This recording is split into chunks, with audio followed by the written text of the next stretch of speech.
Assalamualaikum warahmatullahi wabarakatuh. Kembali lagi bersama Ibu Rohima. Baiklah anak-anak Ibu harap kalian belajarnya untuk ini hari lebih semangat. Sebelum mulai pembelajaran, marilah kita membacakan Bismillahirrahmanirrahim. Kali ini kita masuk bab 3. A. Perumusan dan pengesahan Undang-Undang Dasar Negara Republik Indonesia tahun 1945. 1.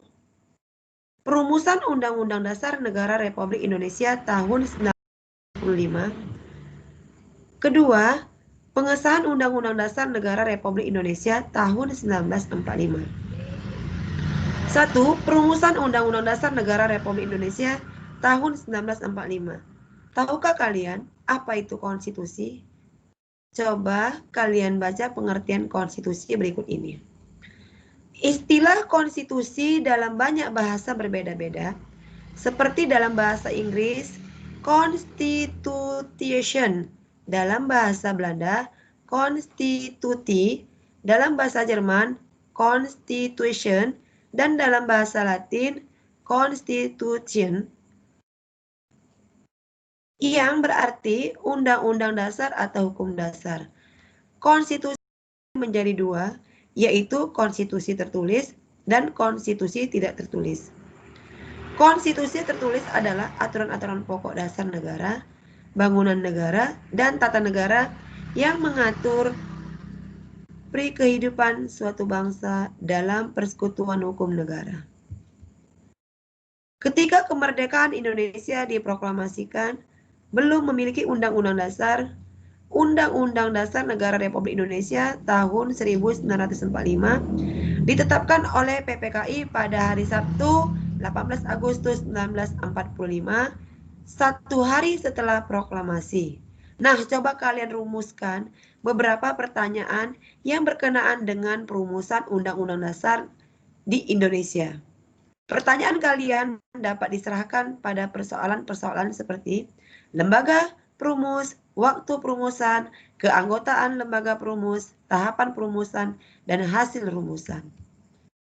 Pada tanggal 14 Juli 1945, BPUPKI mengadakan sidang dengan agenda pembicaraan tentang pernyataan kemerdekaan. Panitia perancangan Undang-Undang Dasar melaporkan hasilnya pada pasal-pasal dari rancangan Undang-Undang Dasar berjumlah 42 pasal. Dari 42 pasal tersebut, ada 5 pasal tentang aturan peralihan dengan keadaan perang, serta 1 pasal mengenai aturan tambahan. Sehari setelah proklamasi kemerdekaan Indonesia, Panitia Persiapan Melaksanakan Kemerdekaan Indonesia atau PPKI yang menggantikan BPUPKI sidang, yakni pada tanggal 18 Agustus 1945. Insinyur Soekarno sebagai Ketua PPKI dalam sambutan pembukaan sidang dengan penuh harapan mengatakan sebagai berikut. Saya minta lagi kepada tuan-tuan sekalian supaya misalnya mengenai hal-hal undang-undang dasar, sedapat mungkin kita mengikuti garis-garis besar yang telah dirancangkan oleh Dokuritsu Junbi Toshakai dalam sidangnya yang kedua. Dalam persidangan PPKI tanggal 18 Agustus 1945 dihasilkan sebagai berikut. A. Mengesahkan Undang-Undang Dasar 1945 keputusan. B. Menetapkan Insinyur Soekarno sebagai Presiden dan Dr. Andes Muhammad Hatta sebagai Wakil Presiden Republik Indonesia. C. Membentuk Komite Nasional Indonesia Pusat. Baiklah anak-anak Ibu, materi untuk hari ini selesai.